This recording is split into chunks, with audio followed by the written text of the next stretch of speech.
दोस्तों नमस्कार।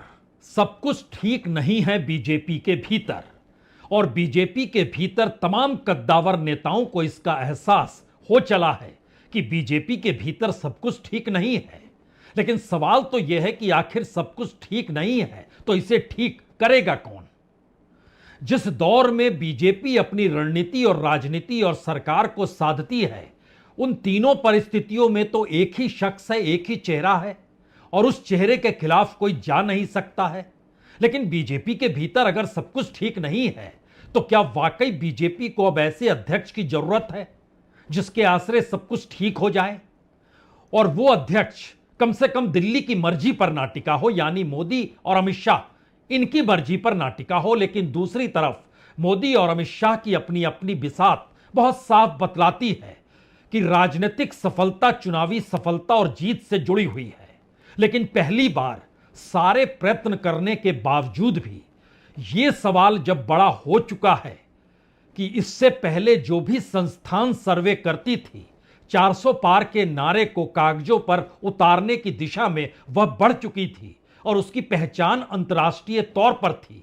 जब वो डगमगा गई तो अब सर्वे शायद ऐसे संस्थानों से कराना होगा जो सही तस्वीर सामने रख सके, और सही तस्वीर हैरान करने वाली है बीजेपी के लिए। बीजेपी के लिए इसलिए हैरान करने वाली है क्योंकि राजनीतिक सफलता और असफलता के बीच दिल्ली की गद्दी बीजेपी में कौन अगुवाई करेगा इस पर टिकी हुई है। यानी सफलता नहीं मिली तो संकट दिल्ली की सत्ता पर आएगा, यह हर कोई जानता है।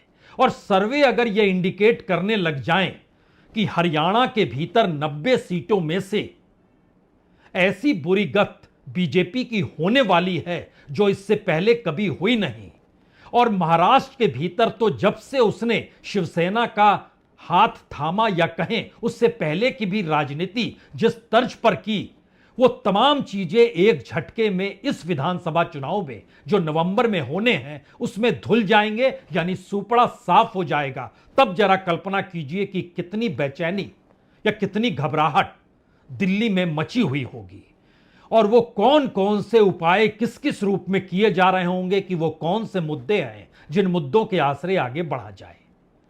यह इंटरनल सर्वे अपने आप में चौंकाने वाला तो हो सकता है, लेकिन चौंकाने से ज्यादा दिल्ली के भीतर उस ताजपोशी को लेकर सवालिया निशान खड़ा कर रहा है जो कि बीजेपी के अध्यक्ष की होनी है।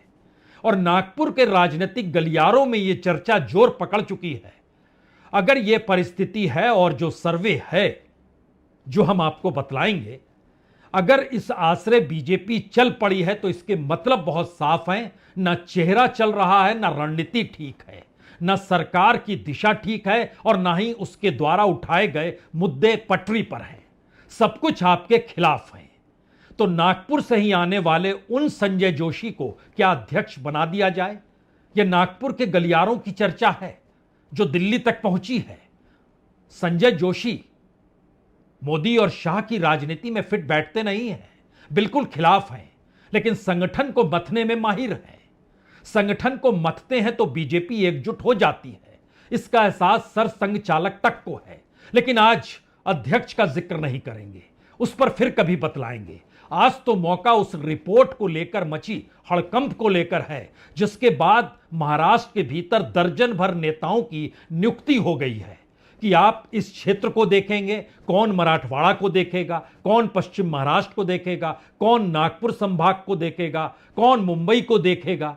और इन्हीं परिस्थितियों के भीतर हरियाणा की दिशा में कदम बढ़ते बढ़ते आज जब मैनिफेस्टो जारी हुआ तो उसने भी संकेत दे दिए कि दरअसल 24 घंटे की मशक्कत के बाद इस मैनिफेस्टो को तैयार किया गया, या फिर कांग्रेस के मैनिफेस्टो का इंतजार करके उसके बाद इस मैनिफेस्टो को इस तर्ज पर रखा गया जिससे जनता को यह लगे कि दरअसल पहली बार बीजेपी सत्ता में आने का प्रयास कर रही है और एक मैनिफेस्टो सामने रख रही है। यानी बीते 10 वर्षों में उसने क्या किया क्या नहीं किया ये जनता वोटर भूल जाए। क्या यह संभव है? इस दौर में मुद्दों की तलाश करती हुई बीजेपी राजनीतिक तौर पर कितनी सक्रिय है? आप कह सकते हैं राहुल गांधी इसीलिए निशाने पर है, और राहुल गांधी के साथ पाकिस्तान को जोड़ना, आतंकवादियों को जोड़ना, ये तमाम परिस्थितियां मौजूदा वक्त में महाराष्ट्र और हरियाणा के या कहें जम्मू कश्मीर के चुनाव को लेकर भी क्या एक नई ऐसी लकीर खींचने की कोशिश है जिसमें लोग भूल जाएं कि 10 बरस तक बीजेपी की सत्ता हरियाणा में रही तो उसने क्या किया, और खास तौर से 2019 के बाद जब एकनाथ शिंदे यानी शिवसेना को तोड़कर लाया गया और उसके बाद उन्हें मुख्यमंत्री बनाया गया, अपने ही सीएम को डिमोट करके डिप्टी सीएम बनाया गया, भ्रष्टाचार भ्रष्टाचार कहते हुए अजीत पवार को ले आया गया, तो क्या राजनीतिक तौर पर महाराष्ट्र में जमीन बचेगी? जी नहीं। सर्वे का आकलन बहुत साफ है, जिले दर जिले, सीट दर सीट।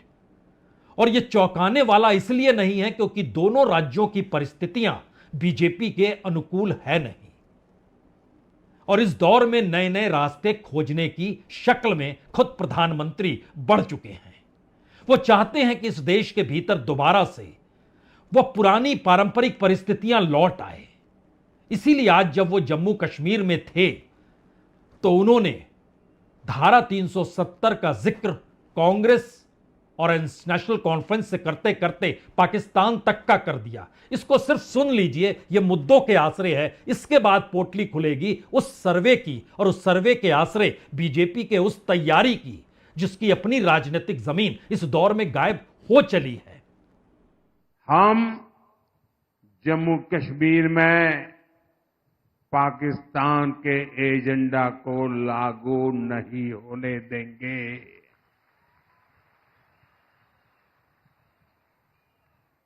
दुनिया की कोई ताकत जम्मू कश्मीर में आर्टिकल 370 की वापसी नहीं करा सकती।